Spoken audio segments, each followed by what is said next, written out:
isa. It's so nice to see you this morning. Naririnig po ba ako? Parang di ko naririnig ang sarili ko. Naririnig po ako. Alright. Yan, punong-puno po ang ating church ngayong umaga. And today, it's the first Sunday of August. Kaya, wini-welcome ko po ang bawat isa. Nandito po from Israel, si Mami Weng and si Jasmine. Hi! Hello po.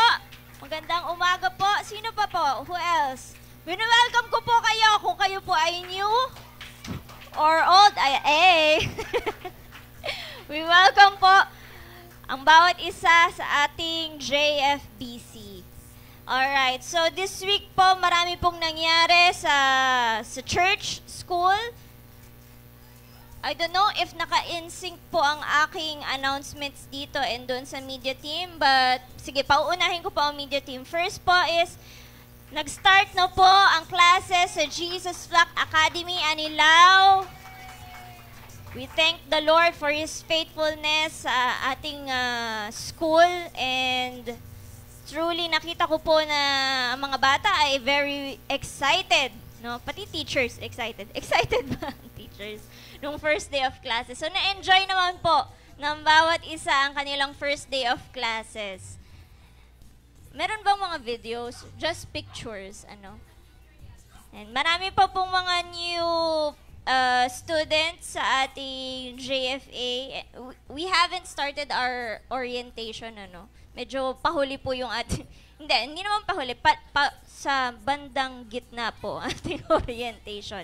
Dahil marami pong kaganapan, marami pong pinuntahan ng ating pastor, and even kami po. And then, next po, hindi kasi naka-in-sync eh. Ito, iba po yung nakalagay sa akin. Next is, our prayer meeting is every Fridays at 5 p.m. Sino po ang nandito last Friday? Amen. So we had a wonderful time together. So let us gather and pray together. Ano po? I think this coming Friday, there will be a prayer meeting this Friday. Ano po? Napapansin lang po kasi sila pastor, pag wala sila, mas marami pong nagpe-pray ng mga members. Kaya, this Friday, mawawala din po ulit sila para marami pong mas lalong mag-pray. Attend po kayo kasi wala sila. Tamo, puno yan sa Friday. And then, adult, high school, and college students who are willing to be a part of the Youth Alpha, we will be having a meeting after the church service. This will be together with Pastor Michael. Tama po? So, sino po dito ang high school and college students or even mga young adults na willing to be a part of Alpha? Wala. Magsabi yan ng A pagka gustong maging part ng Alpha. A! Wala? Ay, ako po, mahina. So sana po yung mga may heart to be part of the Youth Alpha, please stay after the church service para short meeting lamang po for our Youth Alpha this coming year. And then, next slide please. Yan. Sa hindi pa po nakakaalam sa atin pong social media, pag binuksan nyo po ang ating Facebook, meron pong new business si Mami Gina. It's a soap business. It's named Gina's Blessing Soap. Kada kuskus ninyo sa katawan nyo, ibibless kayo ni Lord. Ha? Tanggal libag, tapos pasok ang blessing. Amen? And then, tangkilikin po natin yan. Bili po kayo kay Mami Gina ng soap. And then, si Daddy Ted po, of course, yung kanyang bigasan. We cannot live without rice, no? We're Asians. Kaya Daddy Ted po tayo umorder ng ating rice. Yan. So, tangkilikin po natin ang sariling atin. So, instead of going to Shopee or Lazada para bumili ng soap or bumili sa ibang grocery store ng bigas, Yan, tangkilikin po natin ang sariling atin. And of course, yung kape daw po ni Ate Elika, wag na po tayo mag-Starbucks at mag-Bose. Meron naman pong Kapelika. O Eli Kape. Ano ba? Eli Kape. Eli Kapelika. Bahala na daw po kayong magpangalan sa business niya. And then, next slide po. Yan, because today is August, ano ba ngayon? August 4! So ito pang ating mga celebrators. Bakit celebrators? Naging celebrators. Si Daddy Abel and si Ariana. Happy birthday! Yay! And then si Mommy Ajoyce on the 10th, August 10, and then si Caleb on August 17. Masaya na naman ang August natin. And then on the 18th, si Joris and si Mommy Gina also on the 18th. Yan. And then on August 23 ay si Abigail. Sino po si Arnold? Anak po ni Nanay Choleng on the 30th. Ayan, AI po yan. Wala po kasi siyang picture. And then, meron pa po ba? Ayan. Atin pong update for the lot and building project ay we already have 42,700. So, ang previous amount po natin is 40,200. Ang atin pong target every month is 90,000. Alright? So, anuin po natin ating mga pledges. Let us be faithful in giving our pledges, our tithes and offering to the Lord. Ano po? Kasi ang Lord po, ang magbabalik po niya ng siksik, liglig, at umaapaw. Right? If you make room for the Lord, He will fill that room for you. Kaya lang, kung ang room natin for the Lord ay maliit lang, diba? Maliit rin lang bibigay sa atin ng Panginoon. Alright. Yun lang po ba ang ating announcements? Ayan, bumalik na dun sa... Yan na talaga ang ating ano ngayon. Ikaw kasi, mami, sinimulan mo. Alright, so, I will be calling, tama po ba? The Sunday school students, the kids to be here in front, and the teachers also, and ang magli-lead po na ating prayer for today is si Kuya Liam. Yan. Sige po, punta na po tayo dito sa harapan. Teachers, sino po ang teachers natin ngayong umaga? Yan, si Ma'am Leka. O, di ba? Hindi naman magre-red dress yan. Kung walang gagawing ano yan. Maroon ba?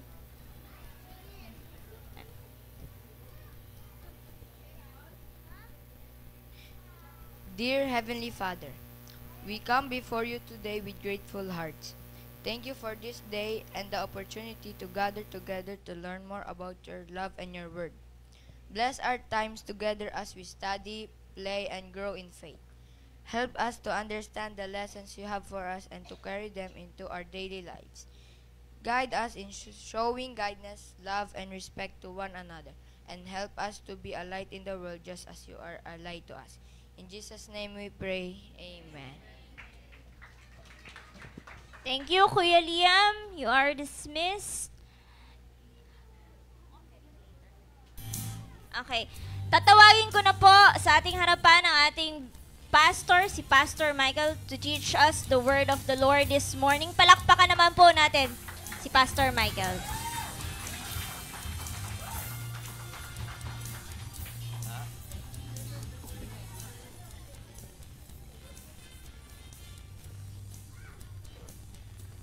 Morning. Miss nyo ba ako? Na-miss nyo ako? Wala ako last Sunday, di ba? Okay, praise the Lord. Wait.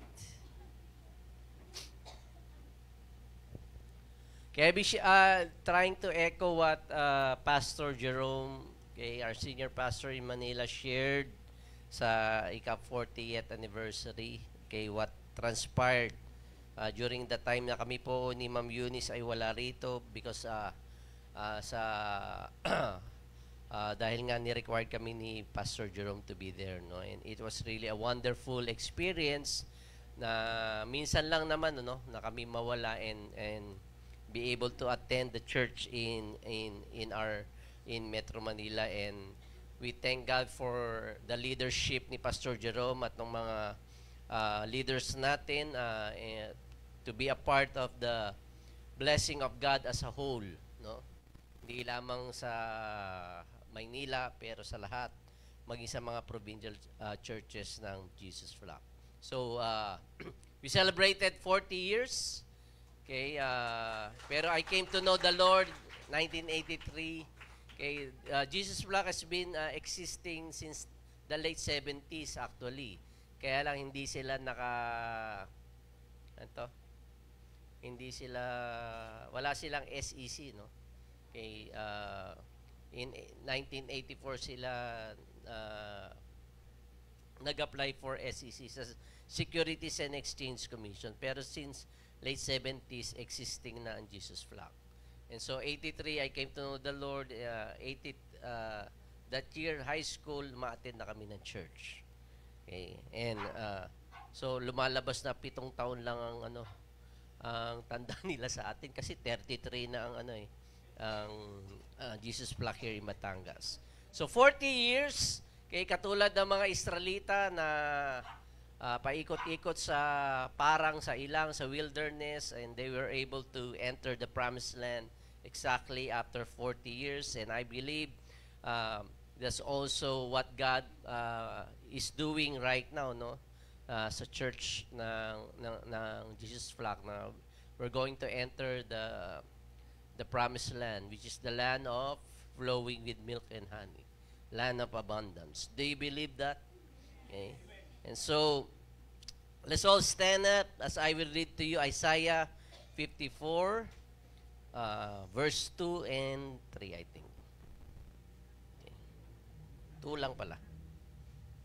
Isaiah 54 says, enlarge the place of your tent, stretch your tent curtains wide, do not hold back, lengthen your cords, strengthen your stakes. Okay. Bibigyan kong diin yung last part, strengthen your stakes. Why don't we pray, Father? Katulad ng pangungusap mo sa akin, sa natanggap ko, Panginoon, sa iyo last Sunday, and I pray that I could be able to share it in a very nice way, Panginoon, ang ninanais mo, Lord, na pangitain at Lord, task sa Jesus Flock Batangas. Kaya dalayan ko, Panginoon, na ikaw yung mangusap sa mga regular members ng church, maging sa mga, Lord, bisita namin, Lord, sa mga new faces, Lord, who are attending. I pray that their hearts would be open for you. In this we pray in Jesus' name, and everybody says, Amen. Praise the Lord. Okay? So, yan ang sinabi sa Isaiah 54, enlarge the place of your tent. Enlarge. Okay? So, it means na may expansion na gagawin ng Panginoon Diyos. Okay? Sa church na ito, sa ating pamilya, maging in our personal life. Okay? There's a quote that says, this life will not give you what you hope for. This life will not give you what you dream of. This life will give you what you settle for. Okay? So, ang ibig sabihin lang na yan, okay, lahat tayo may mga inaasahan, okay, lahat tayo ay may minimiti, lahat tayo ay may mga pangarap, lahat tayo may mga panaginip, kaya lang yung fulfillment ng mga bagay na yan, okay, depends on how you work on it.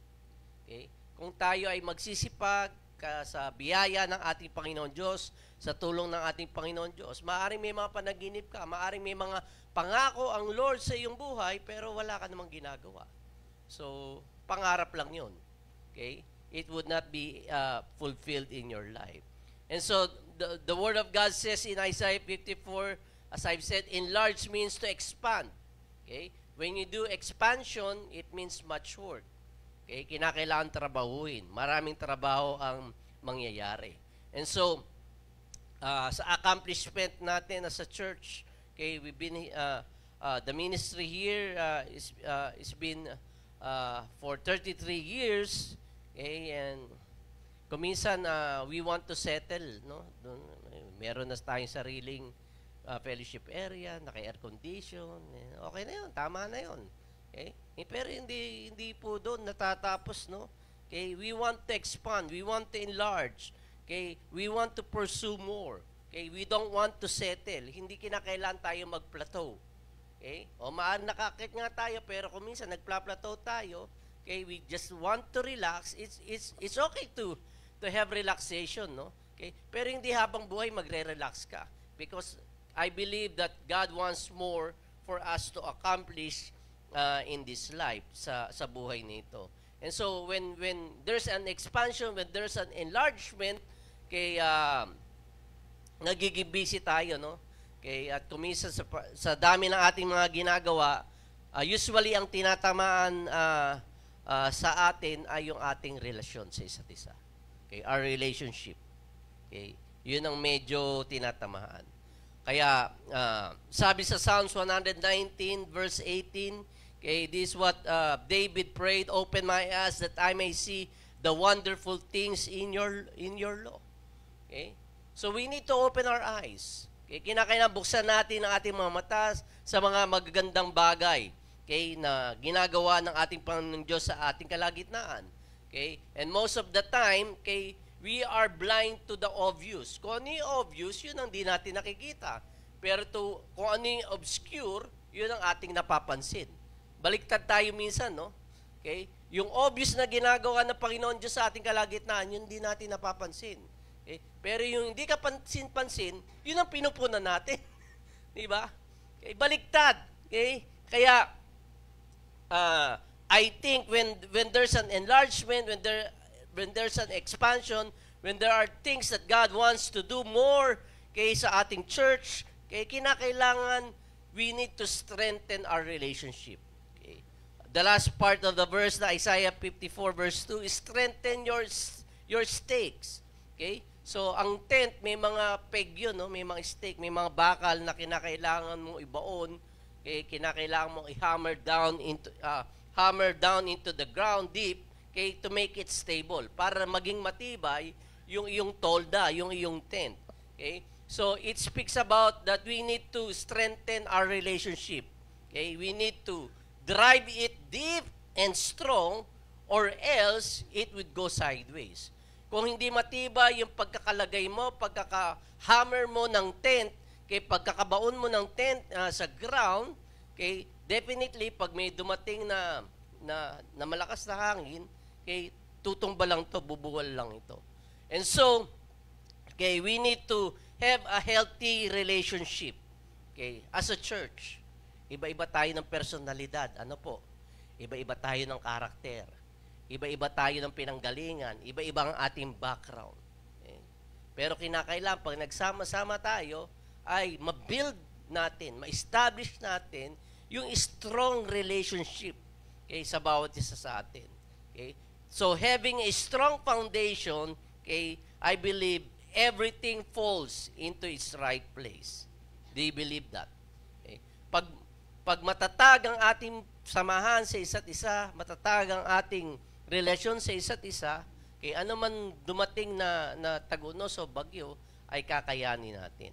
Kaya binibigyan dapat natin ng importansya on having relationship, okay, in this tent, in this house, okay, if you believe that Jesus Flock will be your home church, at yun po ang aking inaasahan sa bawat isa, okay, na mabuild natin of having a healthy and a strong relationship. Amen po ba? Dapat po itong ating maging covenant. Ito ang ating pagtitipan. Hindi ko po sinasabing hindi tayo nagkakaroon ng alitan. Hindi ko po sinasabi na hindi tayo nagkakaroon ng initan ng ulo. Part po yun, no? Part ng relasyon yun. Kahit kami mag-asawa, ni Ma'am Eunice, may mga pagkakataon, no? Maraming pagkakataon sa loob ng isang araw, no? Na hindi kami nagkakaintindihan. Pero, okay, we believe that kasal kaming dalawa, asawa ko siya, And we just have to have that covenant. Okay? That we want to build a strong relationship together. Di ba, Ma'am Ness? Amen. Okay. Okay.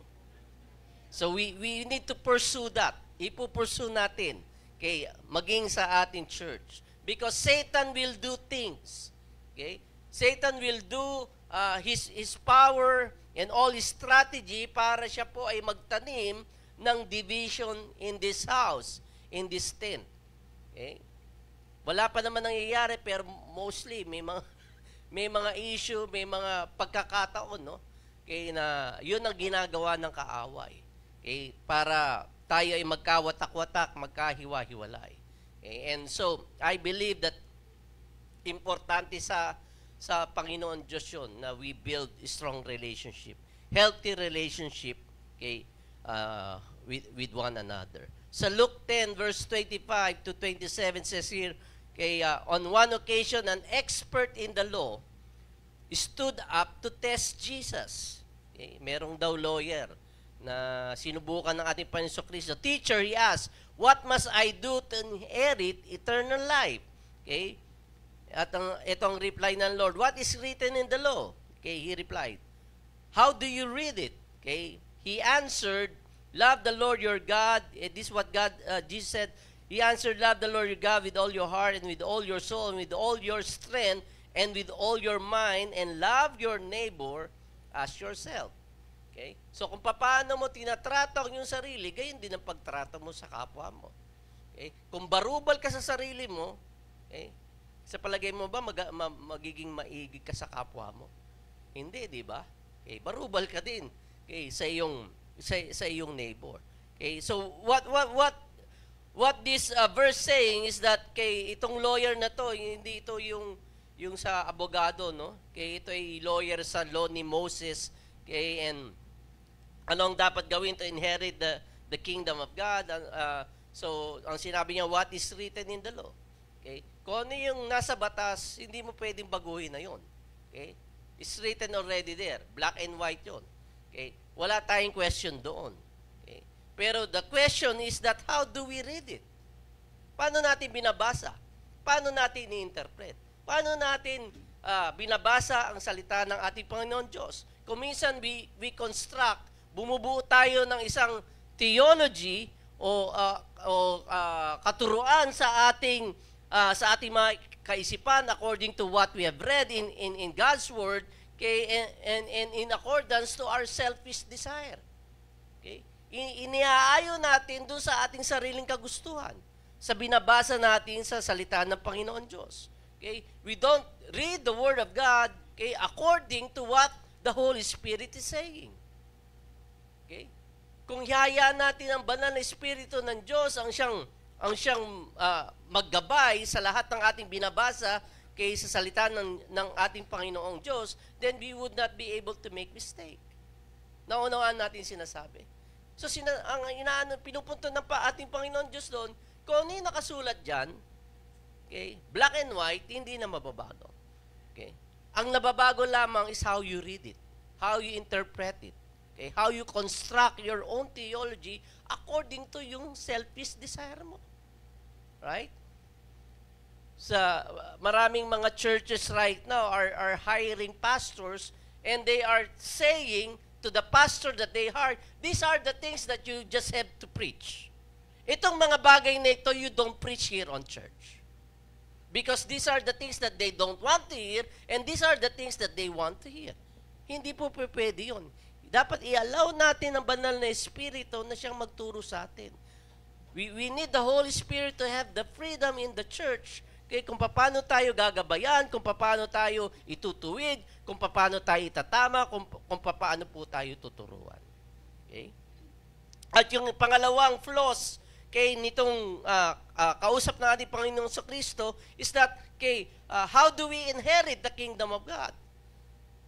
I want to tell you this, that first and foremost, we cannot inherit the kingdom of God. Di natin mamamana ang kaharian ng ating Panginoon Diyos. We cannot inherit it from our parents. We cannot inherit it from our grandparents. Right? Right? We cannot even inherit it in our church. No matter how long you've been in church, you cannot inherit the kingdom of God. Okay? Each one of us who are here in this room needs to make an individual choice. Personal choice mo. Okay? Na ikaw ay magpaayon, na ikaw ay magpasailalim sa kalooban ng Panginoon Diyos sa iyong buhay. Okay? Nobody will be able to inherit the kingdom of God. So yung premise na, okay, that we love God with all of our hearts, with all of our soul, with all of our mind, okay, would have a great reward, okay, of having a healthy relationship. So ano ba yung 3 rewards of having a healthy relationship? 3 puntong binigay ni Pastor Jerome, okay, and I'll share it to you. First, everything in life multiplies in value with healthy relationship. Okay? So napapaganda ang samahan, ang relasyon, okay, if you have healthy relationship. It multiplies. Okay?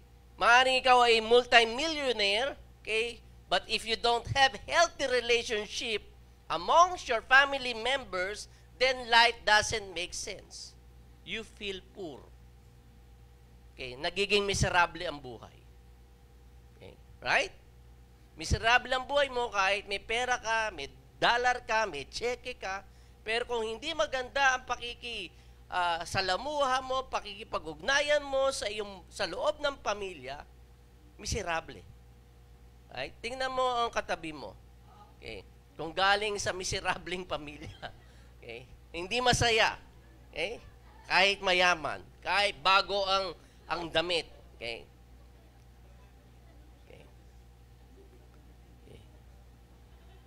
Or we can compare it to a farmer o isang hindi ganun kayaman, okay? Nasangkatutak ang anak, mga 12 siguro, okay? Pero okay, with that person have a healthy relationship, okay, with his family members. Right? He might not have everything in his life, pero he feel rich. Okay? Masaya ang pakilasa dahil maganda ang samahan sa loob ng pamilya. Right? Tama po ba? Parang hindi kayo maniwala. Okay? Daming yung anak, tapos okay. Always remember that healthy relationship determines the value of life. Okay? And pag negative relationship, okay, it says that it is the number 1 factor that causes mental health problems. Okay. Kaya yung iba maari sa atin may tuliling. Bibiro lang po. Okay. Negative relationship causes chronic diseases sa ating buhay.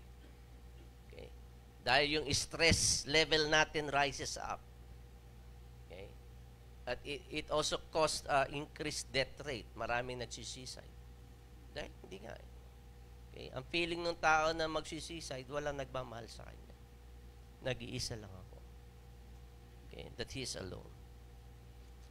Okay? But if you have healthy relationship, you feel better. Right? Right? Dama yun. Daman yun ng mga anak ko, pag kami ni Ma'am Eunice, okay, may iringan kami. Okay. Feel nila pag di kami nag-uusap, actually nakikita nila, no? Okay. Nakikita nila pag sobrang tahimik sa bahay. Napi-feel nila yon. Okay. At napi-feel ko rin, no? Okay, parang hindi ako mapakali. Okay. Kasi we are one flesh, eh. Di ba? Pinag-isa kami ng Panginoon Diyos, pero kung nagre-rip apart kami, masakit. Okay? Hindi siya makatulog, hindi ako makakain.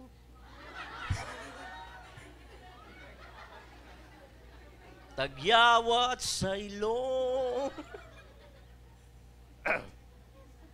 So having a healthy relationship, it feels you better. Okay? You eat better, you look better, you sleep better. Everything gets better. Right? Everything rises and falls not because of your money in the bank, not because of the economy, not because of the stock market. Okay, everything rises and falls with a healthy relationship. And we want to pursue that here in our tent, here in this house, here in this home. Okay? Kahit na nagkakaalitan po tayo, kahit na na-offend tayo sa isa't isa, we need to find ways for reconciliation. Okay? Na-offend ka kay Ma'am Nedge, pupuntahan mo si Ma'am Janet. Okay? Ma'am Janet, kala mo. Okay? Tapos sasabihin man ni Ma'am Janet, ganun ba? Oo nga. Di dalawa na kayo. May kakampi na ako, yes. Kaya dalawa na tayong galit kay Ma'am Nedge. Okay? Tapos itong si Ma'am Janet, pupuntahan si Eric. Okay? Bakit ba si Eric ang napinta? Sasabihin niya, uy, sabi sa akin ni Michael, ganito si Nedge. Ay, yan din ang ginawa na niya sa akin yan eh. Oy, di tatlo na kayong magkakampi. Laban na kay Nedge. Okay? Di ba? Ganon tayo eh, no? Okay? Marisol tayo eh. Di ba? Mahilig magsulsol. Okay? Pero why not, if you have anything against your brother or sister, you go to that. Hindi mo na kinakailangan imarites pa o imarisol pa sa iba. You go to the person involved. Okay? Hindi naman involved si Janet sa away ninyong dalawa ni Nedge eh. Bakit? At kakainis. Diba? So, yun ang pagtatanim ng division ng kaaway. So, nakikiayon ka sa kaaway. Imbis na magbati na kayo at kausapin mo siya, oy, Nedge. Hindi naman ganun, no? Hey, Sister Nedge, meron lang akong gustong sa iyo eh. Okay. Kasi pag oy, Nedge, galit eh. Pwede ka ba makausap? Okay. Ganito kasi, na-offend ako dahil sinabi mo napakagwapo ko dahil. Okay. So kung ano man yung offense meant, you talk together. Okay. So that's pursuing a healthy relationship, right? Tama po ba? Mag-amen po kayo.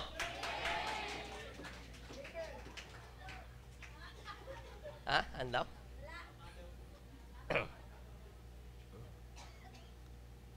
Kaya if there are negative people around you, stay away from them. Eat up your energy. They suck up your energy. Kaya hinihigop nila yung energy nyo saka yung positive vibes nyo. Okay. Diba? Pag laging negatibo ang kausap mo, uy, magkakaroon ng alpha. Ay, hindi pwede. Mahirap eh. Okay. Kakapagod diba? Magpamerienda. Yung mga atid, puro merienda lang na merienda. Hindi naman. Kung ano-ano na sinasabi, di ba? Right? Stay away from them. Okay? Kung ayaw mo, wag mo. Okay? Kaya yung may gusto mamaya, magstay. Amen ba? Yung tatatlo, yes! Kaya gusto kong laging umalis eh. Okay? Stay away from those people. Okay? But be with people whom you know that are for you, okay, even though na may misunderstanding. Okay? Alam mo, para sa iyo sila. Okay? Kung merong di pagkakaunawaan, we need to learn to fight for our relationship. Ipaglaban natin yung pakikipag-ugnayan natin. Okay? Mahirap, nasaktan ka, okay, nasagasaan yung pride mo, yung ego mo, o kung anumang bagay ang nakasakit sa iyo, ipaglaban ninyo. Okay? For you to be reconciled. Amen po. So you will see the value that your life depends on having a healthy relationship. Okay. Pangalawa pong punto, okay, healthy relationship guarantees God's blessing. Nakalagay po sa Psalms 133 verse 1 to 3 says, behold, how good. Okay, sabi nyo, how good? Hindi how bad, no? Behold, how good and how pleasant. Good na pleasant pa, it is for brethren to dwell together in unity. Okay? So, dwelling together in unity. May pagkakaisa. Okay? Pag ang mga anak ng Panginoon Diyos ay nagkakasama, anong saya? Okay? Anong kabuti na tayo nagkakaisa? Right? Tama po ba? It is like the precious oil upon the head running down on the beard of Aaron, running down on the edge of his garments. Okay, verse 3, it is like the dew of Hermon descending upon the mountains of Zion. Okay, so it's a picture of flowing. Okay, from the leader, from the head of Aaron. Okay, yung anointing, okay, nag-flow. Okay, hayaan natin ito ay mag-flow. Right? Hayaan natin ito'y tumulo, ito'y umagos. Okay? At anong sabi sa last part? For there, sige, basahin nyo. For there,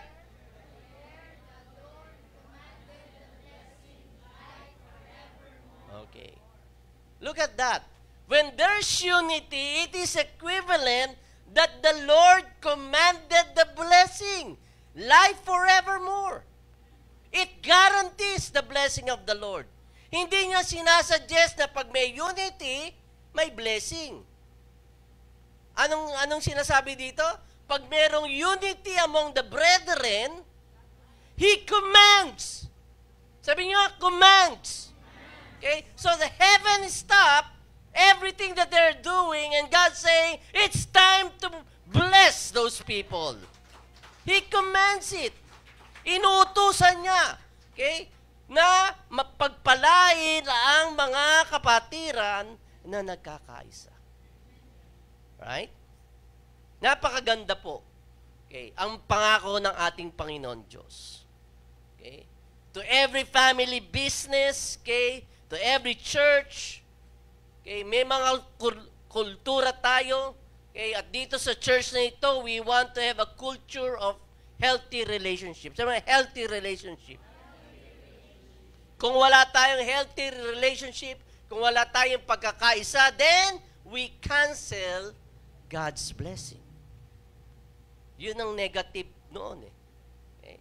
Pero whenever God sees the unity, okay, that you want to be part of it, that you are agreeing, we can agree to disagree. Alam niyo ba ibig sabihin nun? Agree to disagree?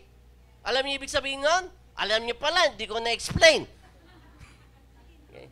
Ibig sabihin, you might not like the idea, but because we prayed about it, God says, you do it. Okay? Then you have agreed to disagree. Right? Nakiisa ka. Hindi after the meeting, saka ako makakarinig ka, ang ni Ma'am Yudi, saka ni Pastor, tapos nag-meeting na nga tayo, tinatanong kung may tanong, ayaw. Tapos after the meeting, saka ka makakarinig lang kung ano-ano. Okay. Why? Why would I be angry about it and upset about it? Because you cancel God's blessing. Diba? Sana kung ayaw mo, nag-voice out ka, Pastor, ayoko yan. Okay. Can I go now? Can I transfer to another church? Okay. At least open siya. Di ba? Sinasabi niya ang katotohanan na kanyang nararamdaman. Eh kasi kung ayaw na sa iyo, mapipilit mo ba? Hindi, dito ka dapat. Right? Minsan yung mga negative people, ang Lord na ang nagse-separate. Sinasala na ng Panginoon Diyos. Ito yung mga Bella Flores at Romy Diaz ng buhay mo. Okay. Bibiro lang po. Pasensya na. Okay. Because it is in the heart of God that He wants to command the blessing. Okay. When there's unity. When there's healthy relationship. And lastly, yan. Short lang naman to eh. Dahil ganun lang ka-short yung nasagap. Ikatlong punto, having a healthy relationship draws people closer to God. Okay? Hindi natin pwedeng pakitang tao lamang yung ating pag-ibig sa ating Panginoon Diyos. We can shout and scream, okay, out there. Sabihin mo, I love the Lord! I love the Lord! I love the Lord! Ako yung may ibig sa ating Panginoon Diyos. Kahit maghabok ka magsisigaw dyan sa plaza, walang makikinig sa iyo. Right? People won't listen to you. But if we can translate our love for one another in healthy relationship, then the world is going to believe us. Right? Kung matra-translate natin itong pag-ibig, itong passion natin ng pag-ibig sa Panginoon Diyos, then the world is going to believe us. Because it says there in John 17 verse 21 to 22, I do not pray for this alone, but also for those who will believe in me through their word, that they all may be one as you, Father, and are in me, and I in you. Okay? I forgive you, Tad, for sleeping, that they also may be one in us, that the world may believe that you sent me. Okay? So the world is going to believe us. Not just through our words, but because of our action. Because of our love to one another. Right? So let's better keep on pursuing, keep on striving for healthy relationship. Let's work on it. It doesn't come easy. It's not going to be served on a silver platter na wala kang gagawin. We need to work on having a healthy relationship. This story of Tertullian, kilala niyo ba si Tertullian? Hindi po yung sinasawsaw sa ano, no? Okay, sa kamatis at ano, sa sauce, no? Tortillas. Si Tertullian ang nag-coin ng word ng Trinity, no? Okay? He was a journalist, he was a pagan, okay, and during the persecution ng mga Christians during the Roman Empire, okay, he saw how Christians during those early times were being put to death, were being persecuted, no? Okay, they have this Colosseum na kung saan lahat ng mga Christians are put inside the Colosseum. Itong Colosseum na ito yung parang entertainment ng mga Romans, no? Okay, hindi ko alam kung paano nila nasisikmura yung barbaric way na paano patayin, paano i-persecute ang mga early Christians during those time. And so the Tertullian tried to watch, okay, how the Christians were being offered to hungry lions in this Colosseum. And the people shouted and screamed, they all laughed, and it's like an entertainment for them, no? Okay, parang pelikula na kanilang pinapanood. And so crowds gather there, okay, how brutal it is to see hungry lions tearing apart, okay, itong mga Kristiyanong ito na tumayo sa katotohanan sa ating Panginoon Diyos. Okay, kaya lang si Tertullian, who seems na pagano siya, wala siyang pagkilala sa ating Panginoon Diyos, pero na-impress siya kay how these Christians believe, okay, yung belief ng mga Kristiyano. Why? Because when he saw it that when the Christians were put into the middle of the Colosseum, okay, and one after another lion is being released, no? Okay, para lamunin at para patayin itong mga Kristiyano. Ang ginagawa ng mga Kristiyano, okay, is that one person is going to, okay, confront the lion. Okay? Yung mga Christian, hihayaan yung ibang mga Kristiyano na hihayaan niya nasa middle, siya lang would face the lion. Okay? Sacrificing himself. Okay? Para siya lang ang kainin ng leon. And if the lion got fed, okay, nabusog na siya, okay, another lion's being released. So yung mga crowd was really excited about what's happening. And then another person is going to step forward, okay, as a new hungry lion being released, is a sacrifice niya yung kanyang sarili. Okay? And so, okay, when that Christian, okay, ay napatay na nakain ng lion, another person is going to step forward, and another lion, hungry lion being released. Okay? and then the fourth, and then the fifth, until there's total silence in the Colosseum. Okay. Doon namangha si Tertullian about the sacrifice and about the love, okay, of these Christians that they have to their fellow Christians. At itong kanyang sabi, ito yung kanyang kinote. Okay.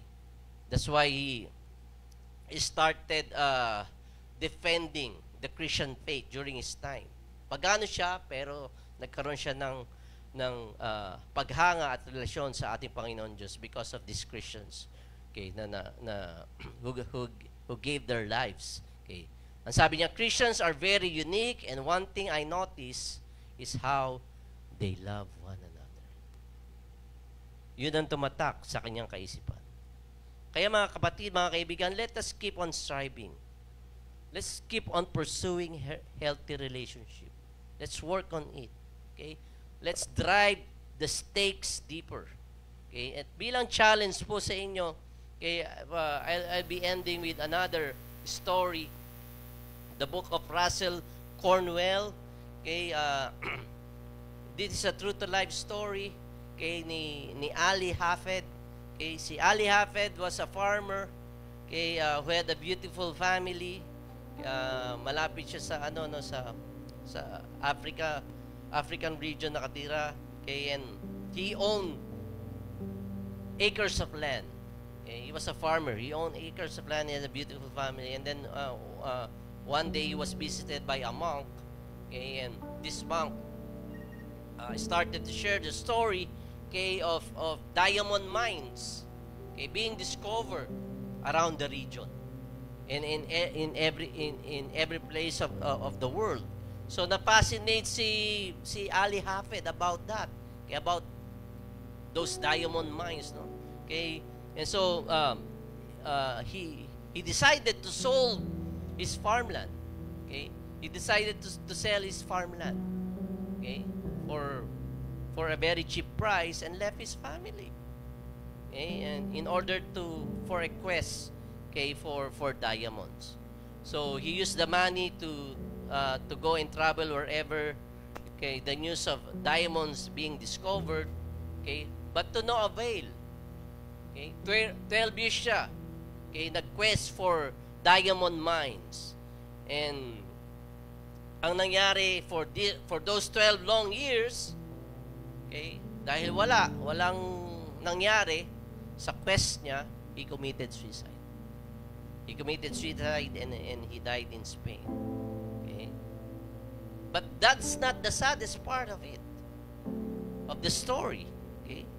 So, nung si Ali Hafed is trying to quest, okay, discover diamond mines all over the place, all over the world, okay, yung tao na bumili sa kanyang farm for a cheap price, okay, one day accompanied this camel on the brook.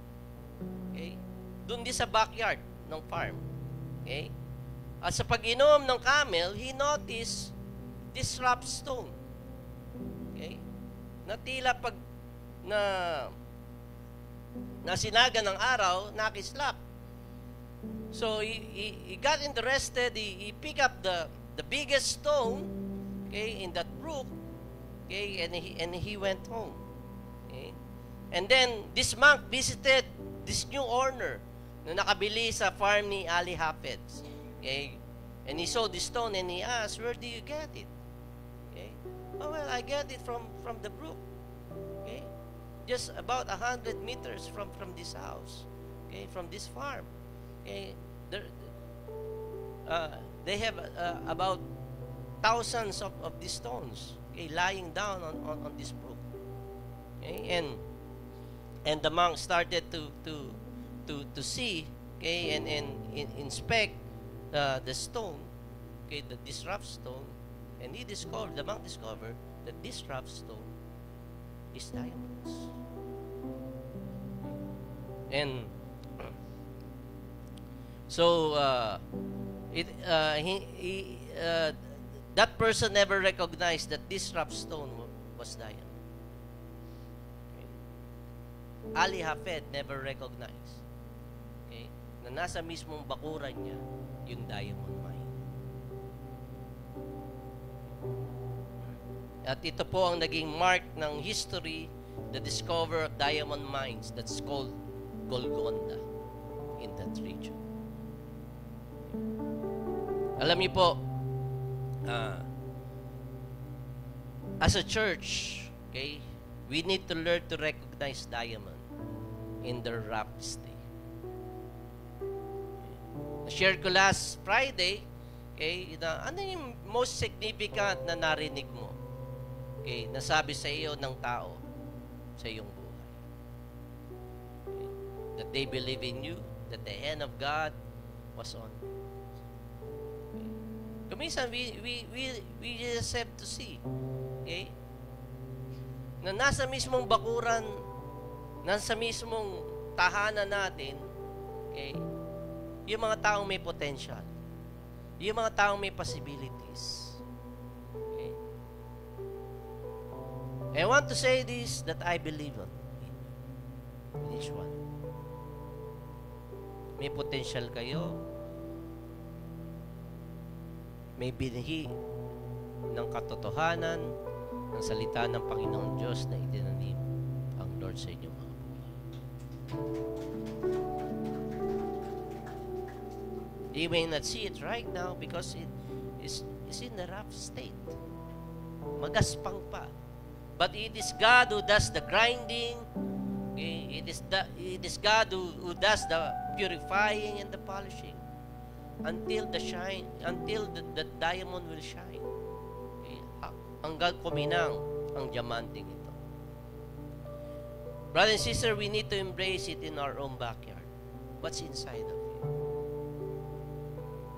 What's inside of you? Ano nakikita mo inside of you? Okay? Do you see what God sees in you?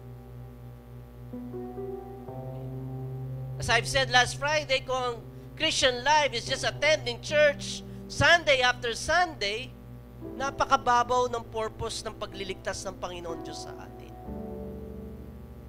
Napakababaw. We heard God's word when we were high school.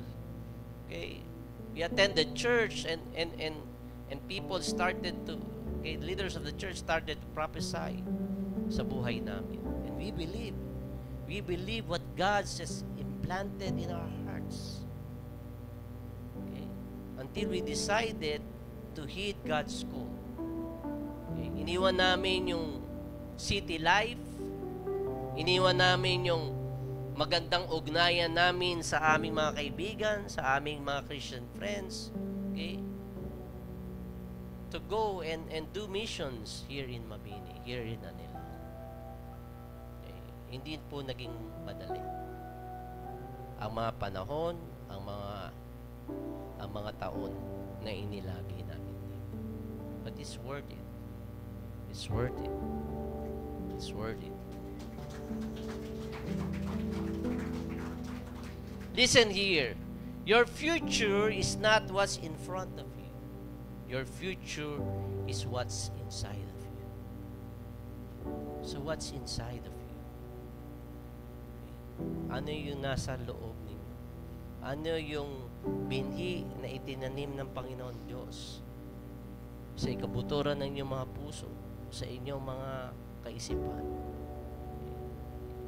Kaya sa pagkakataong ito, okay, this will be our first Sunday of the month. We're going to take the juice and the wafer. Okay, but before you go here in front, okay, make a covenant with God. First, make a covenant, okay, that we are going to pursue healthy relationship with each other. Can we do that? Before you partake of the favor and the juice, itong gawin natin. Before you stand up out of your seat and fall in line here, okay, sabihin niyo yun, make that prayer. Lord, I'm going to pursue a healthy covenant here in church. If you believe that this will be your home church, we just want to welcome you in this big family of God. And secondly, okay, you have to ask yourself, okay, I ask that myself, kung ano yung tinanim ng Panginoon Diyos sa aking buhay, sa aking puso. Okay? It's hard to live the city life. Okay? Pero I heed God's call in my life. Si Alif Hafed, okay, tried to go in a greener pasture. The quest for diamonds. Okay? But he was mistaken about it, because the diamond mines is just on his own backyard. Okay? Marami sa ating mga kabataan, even among our young adults, who just really want to get out of Mabini, get out of this place, get out of this town, get out of this country to work abroad. Wala pong masama doon. Wala pong masama. Okay? If that is God's word for you, I'll push you to go. Okay? Ipagpre-pray kita, ipapadalangin kita, go. Pero kung alam mong may higit pa na pagtawag ang Panginoon Diyos sa'yo, hindi ko sinasabing maging preacher ka, maging pastor ka, pero may higit pa. Okay? Na pagtawag ang Panginoon Diyos sa'yo, just try to heed that call. Okay? Because Christian life is more than attending church every Sunday. So why don't we come before the Lord? Sing the song. Okay, let's all stand up. We sing the song first. Make it a prayer. Even when I don't see it working, okay, God would never stop. Let's sing that part. Hallelujah. That God is a way maker, miracle worker, promise giver.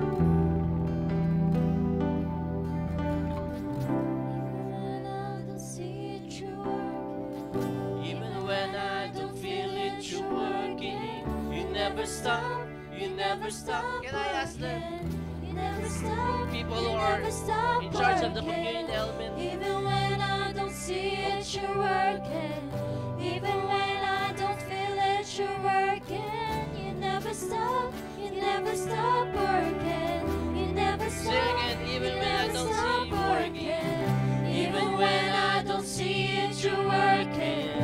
Even when I don't feel it, you're working. You never stop. You never stop working. You never stop. You never Sing stop again. Make it a prayer. working. Even when I don't see it, you're working. Even when I don't feel it, you're working. You never stop. You never stop. You never stop, Lord. You never stop. Say again. Even when I don't see you working. Even when I don't see it, you're working. Even when I don't feel it. I don't feel it, You're doing the driving. You never You're stop. doing the You never polishing, stop Lord. working. You're doing the shining. You never stop Waymaker. Waymaker, miracle worker, promise keeper, light in the darkness, my God, that is who you are. You are Waymaker, Lord. Waymaker, miracle worker, promise keeper, light in the darkness, my God, that is who you Say are. again. You are my Waymaker. Waymaker, miracle worker, promise keeper, light in the darkness, my God, that is who you are. Declare that is who you are. That is who you are. That is who you are. That is who you are. That is who you are. That is who you are. That is who you are, Lord. That is who you We will are. not be ashamed. That That is who you are. You are my Waymaker. You are my miracle worker. That is who That is who you are. That is who you are. That is who you are. That is who you are. That is who you are. That is who you are, Lord. Father, we come this morning right now. It's not accident why we are here. It's not accident we might be just invited by our friend.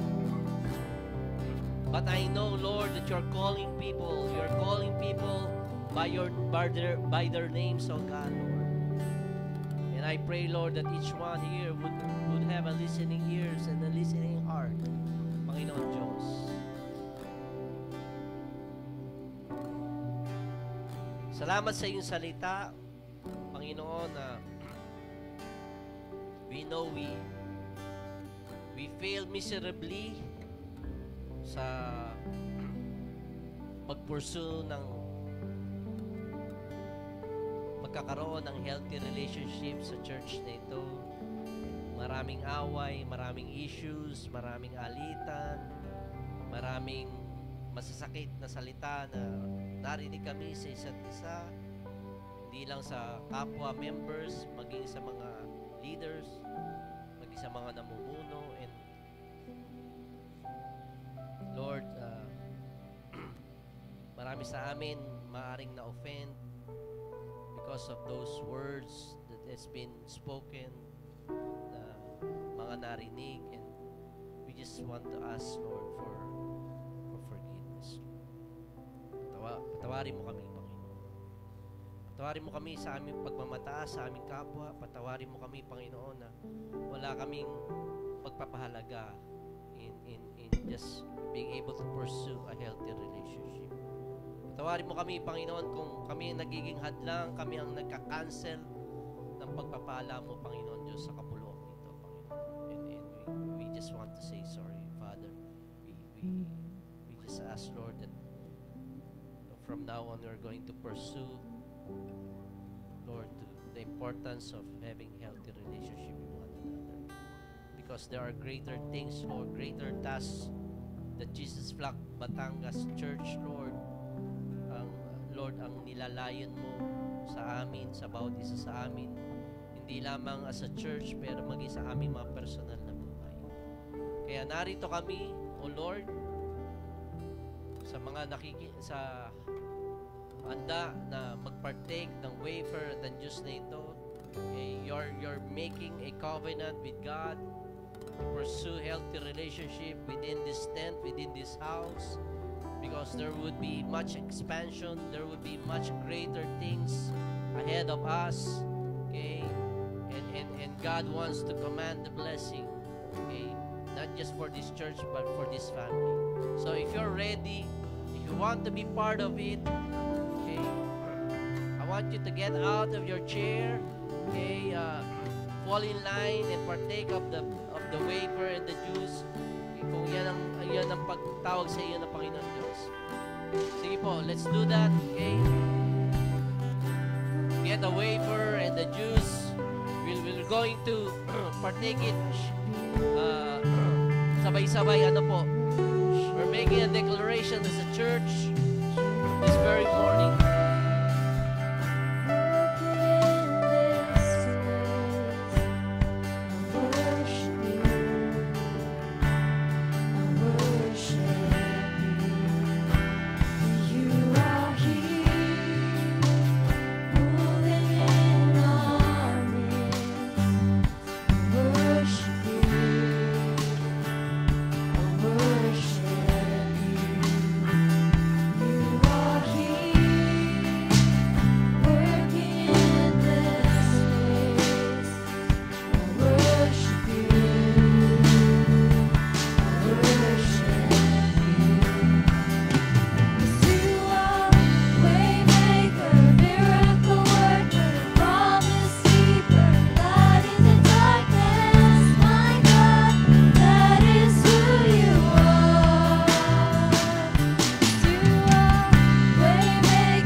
want you to open your eyes.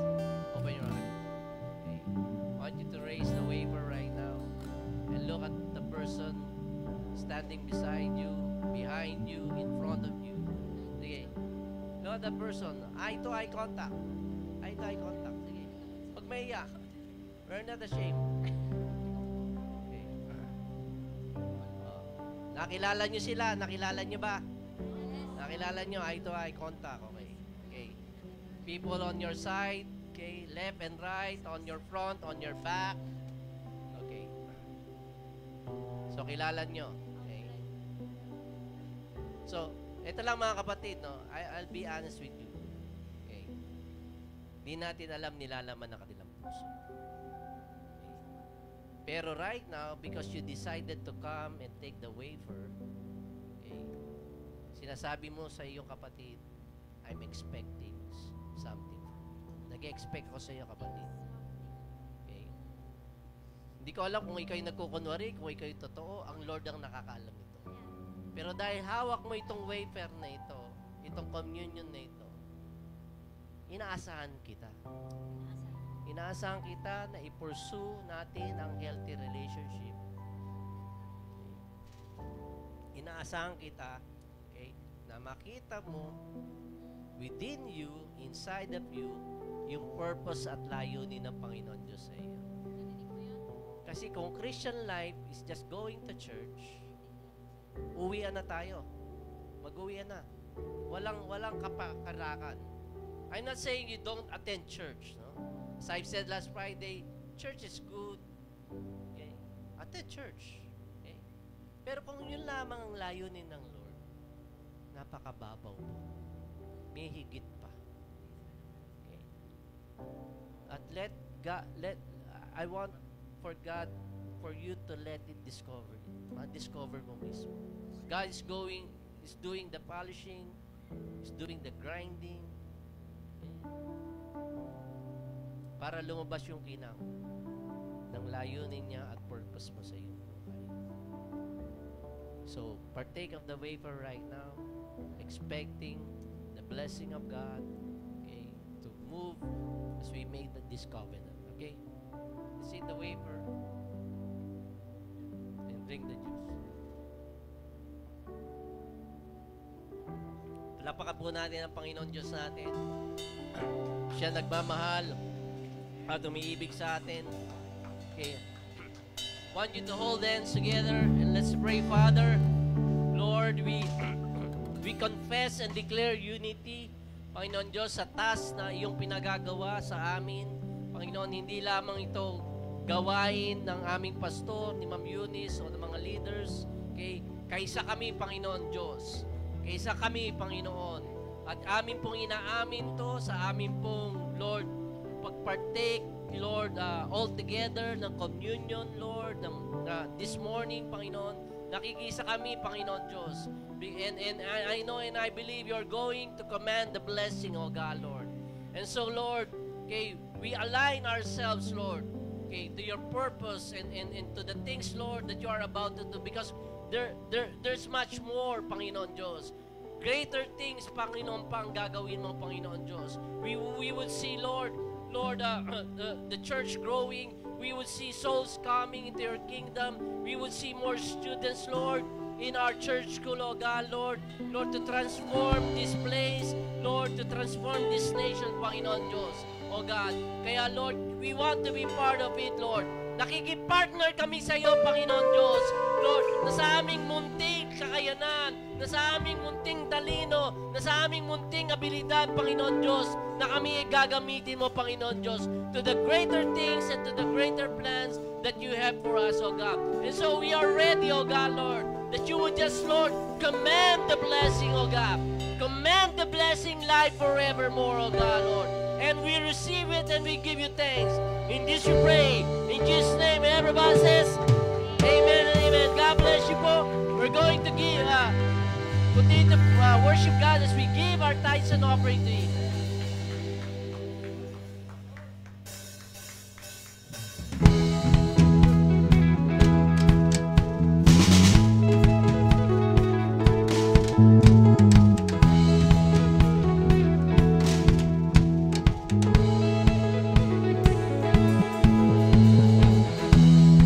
Every tribe will see your glory.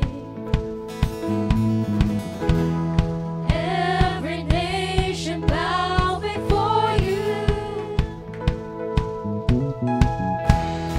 All our treasures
us, oh Lord God, and that we have received, oh Lord God. And we just pray, oh Lord God, for more, oh Lord God, more of your presence, oh Lord God, more of your spirit, oh Lord God, to come into our lives, oh Lord God, into our families, oh Lord God. We just want to give you honor and praise, oh Lord God. We glorify your name. In Jesus' name we pray. Amen and amen.